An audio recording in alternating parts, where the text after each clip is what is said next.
आया है। आप माननीय मुख्यमंत्री जी को और महादेव उपाध्याय जी को विशेषकर और पूरी कैबिनेट को मैं बधाई देना चाहता हूं। आप सब लोग, मुझे मालूम है कि आप मुख्यमंत्री जी को सुनना चाहते हैं और आज हमारे अल्पसंख्यक समुदाय के लोगों को भी मैं संदेश देना चाहता हूं। बारह वफात के इस अवसर पर आप सबकी दुआ अल्लाह ताला कबूल करे। बहुत बहुत धन्यवाद। संपत्ति बना दिया। हम लोगों ने आसमान में भी जो कृत्रिम संपत्ति है उसको भी उन्होंने देश की संपत्ति बना दिया। लेकिन आज क्या देख रहे हैं हम लोगों ने? हमारा देश की सारी संपत्ति एक एक करके बेचे जा रहे हैं।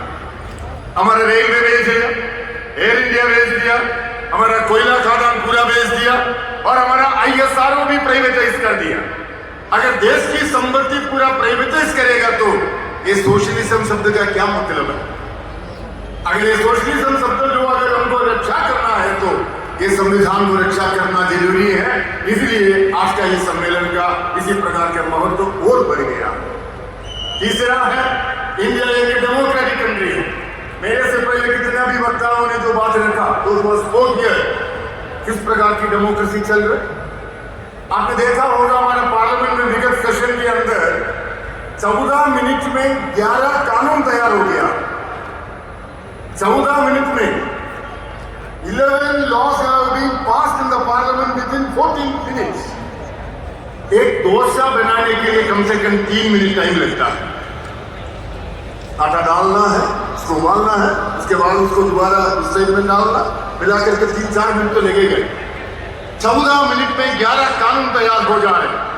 पार्लियामेंट में पेश हुआ बिल कोई स्टैंडिंग कमेटी डिस्कशन के लिए भेजा नहीं जा रहा। 86% of bill placed in the parliament never go to the standing committees। किस टाइप ऑफ डेमोक्रेसी की बात कर रहे हैं हम लोग? पूरा असम पार्लियामेंट का 150 मेंबर्स को सस्पेंड करने के बाद पार्लियामेंट के अंदर कानून तैयार हो जा रहे। किस प्रकार की डेमोक्रेसी की बात कर रहे हैं हम लोग? नरेंद्र मोदी जी ने एक नया परिभाषा ला रहे हमारा देश के अंदर। अगर आप सरकार के खिलाफ बोलेगा तो आप देश के खिलाफ बोल रहे हैं। गलत। सरकार के खिलाफ बोलने का अधिकार हम सभी का है, फ्रीडम ऑफ एक्सप्रेशन। सरकार और देश दोनों अलग अलग है। सरकार के खिलाफ हम बोल सकते हैं, सरकार की नीति के खिलाफ बोल सकते हैं, लेकिन हम देश के खिलाफ नहीं बोलेंगे। लेकिन नरेंद्र मोदी ने नया परिभाषा लाया, सरकार के खिलाफ बोलने वाला सब देशद्रोही है। इसलिए पत्रकार हो, राजनीतिक नेता हो, राइटर हो, सभी को पकड़ के जेल के अंदर डालेगा। अभी भी करीब 200 पत्रकार लोग अभी भी जेल के अंदर है। कारण है सरकार के खिलाफ बोला। दोस्तों, ये जो मौका है हमारे पास 2024 का जो पार्लियामेंट इलेक्शन आ रहे हमारे सामने, इस पार्लियामेंट चुनाव एक सुनहरी मौका है। तो जब तक नरेंद्र मोदी और बीजेपी सत्ता में रहेगा, उनका जो एजेंडा इंप्लीमेंट करने का जो रुकावट इंडिया की संविधान अगर हो, इस संविधान को हटाने के लिए जो काम करेगा इन लोगों को, उनको हटाने का जिम्मेदारी हम सबको लेना पड़ेगा। इसलिए बीजेपी हटाओ नारा का ये संविधान, ये सम्मेलन का महत्वपूर्ण एक स्लोगन होगा। इसलिए हम कर्नाटक सरकार को और सरकार की जो मुख्यमंत्री माननीय सिद्धरामैया जी और हमारे जो सोशल वेलफेयर के मिनिस्टर महादेव उपाध्याय जी और कांग्रेस पार्टी को मैं धन्यवाद देता हूं। इसी प्रकार के एक सम्मेलन के माध्यम से पूरा हिंदुस्तान को एक मैसेज जा रहा है, संविधान को रक्षा करने के लिए डेमोक्रेसी लविंग पीपल इंडिया के अंदर अभी भी है।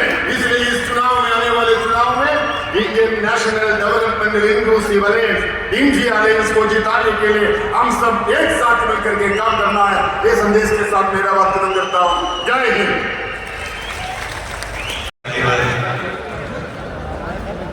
பெரியவர் மல்லிகார்ஜுன் கார்ஜி அவர்களே இங்கே சிறப்பாக வருகை தந்து மிக முக்கியமான முறைகளை எல்லாம் மாற்றி விழாவுக்கு பெருமை சேர்த்திருக்கிற அகில இந்திய தலைவர்கள் உள்ளிட்ட அனைவரையும் வாழ்த்தி லட்சக்கணக்கிலே கூடியிருக்கிற அருமை சகோதர சகோதரிகளுக்கு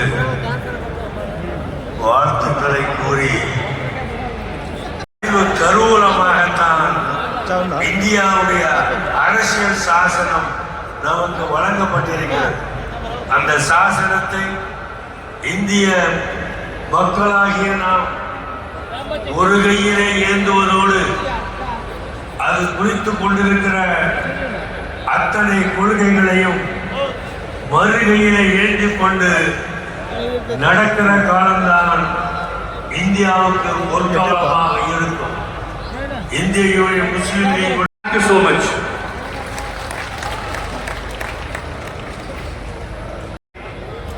उपस्थित मीडिया बंधु, माई कॉन्स्टिट्यूशन माई लाइफ, यहाँ का जो स्पिरिट है उसको बताता है। ये शायद हम लोगों को भी मालूम था, लेकिन 2014 से last since 2014 several times molestation is done to the constitution by the Modi government. ये 10 साल का छेड़छाड़ है, मॉलेस्टेशन है, और उसका अंत हुआ इस साल में, जब 2024 का जनवरी महीना के 21 जनवरी को इस डेमोक्रेसी को, इस कॉन्स्टिट्यूशन को बुलडोज कर दिया गया हमारे स्टेट में।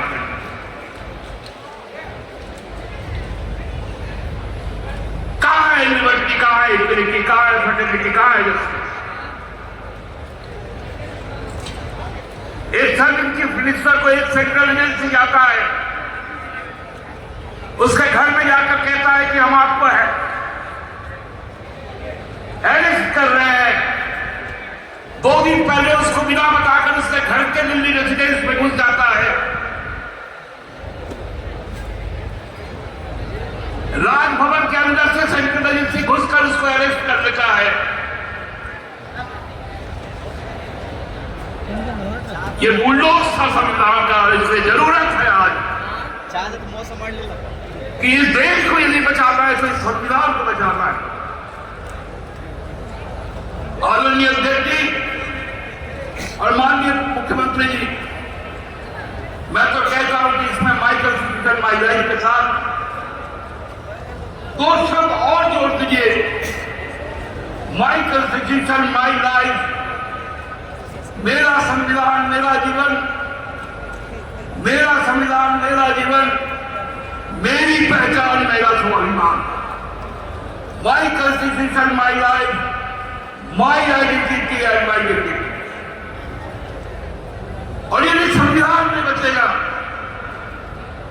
तो ये जो फेडरल सिस्टम की हम लोग कल्पना किए हैं, मुझे याद है आदरणीय मुख्यमंत्री जी दिल्ली गए थे, हम लोग कोऑपरेटिव फेडरलिज्म की बात करते हैं, उनको जीएसटी का पैसा मांगना पड़ता है। ये कौन सा फेडरल सिस्टम है? 1036,000 crore rupees we have to get from the central government. We are asking for. We are the producing state. We have been denied the benefits of the GST. कहाँ है कोऑपरेटिव फेडरलिज्म? कहाँ है मेरा हक अधिकार?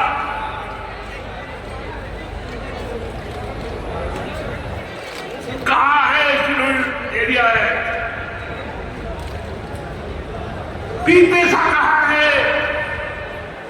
आज 5th schedule को, 6th schedule को, 7th शेड्यूल को एक ही चीज उद्देश्य है, संविधान में आर्टिकल रहेगा, संविधान में शेड्यूल नहीं रहेगा, न संविधान में शेड्यूल रहेगा, न संविधान में शेड्यूल कास्ट रहेगा, न संविधान में शेड्यूल ट्राइब रहेगा, न संविधान में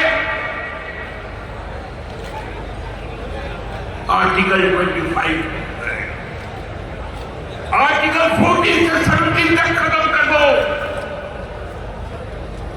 केवल और केवल 356 रखो ताकि हम हुकूमत चला पाए। लेकिन मुझे मालूम है